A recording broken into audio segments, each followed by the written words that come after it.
Если вы впервые на нашем канале, обязательно подписывайтесь, с нами интересно.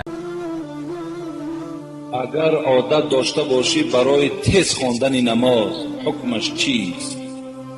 یعنی عادت دارد یک برادر ما که بسیار نماز تیز میخواند، حکمش چیست؟ حضرت حذیفه ابن یمان من در باب بینمازی، در باب همون صحبت های نماز به شما گفته بودم، میگه که رأى رجولا و هو یصلی ولا یتیم رکوع الصلاة ولا سجودها. حضرت حذیفه ابن یمان بار میگوید آمد نگاه کرد که یک جوان یا شاید یک موی سفید، امروز موی سفیدها هم تیز میکنن نماز، یا موی سفید بود یا جوان بود، بی نهایت نماز تیز میخواند، نه رکوع دارد نه سجده دارد. یعنی رکوع و سجده هم در مذهب ابو حنیفه آرام گرفتن در رکوع و در سجده را واجب میگوید، نه رکوع پر دارد نه سجده پر دارد، تیز تیز رکوع میکند، تیز تیز سجده میکند. حضرت چی گفتند؟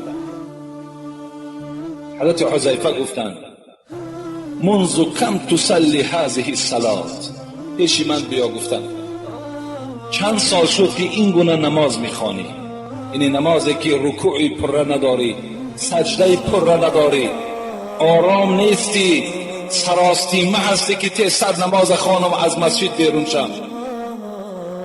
چند سال شد؟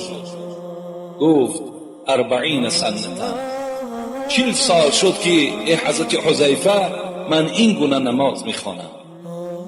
حضرت حذیفه چی گفتند؟ حضرت حذیفه گفتند ما صلیت منذ 40 سنه شیئا. گفتند ای برادر عزیز تو تصور کن که 40 سال نماز نخواندی، تو تصور کن. گفتند حضرت حذیفه صحابه پیغمبر بودند، 40 سال تو نماز نخواندی، ولو مت على غیر فطرت محمد صلی الله علیه وسلم. اگر با همین احوالی که نمازخوانی داری، اگر با این گونه از دنیا میگذشتی، تو حتی که پیرو محمد ناشده از دنیا میمردی، تو از پیروان محمد صلی الله علیه وسلم به حساب نمیرفتی اگر با این نمازی که تو خوانده ایستادی.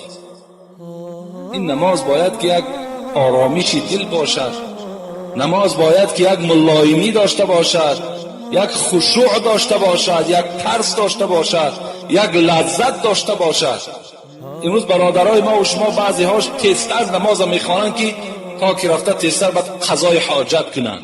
طهارتش تنگی دارد، با همون طهارت تنگیش نماز میخواند و بعدا حاجت خانه میرود.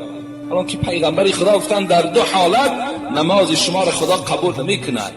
یکی در حالتی که اگر طهارتای شما تنگی دارد، شما با او احوال نماز میخوانید، این نماز شما نماز نیست گفتند.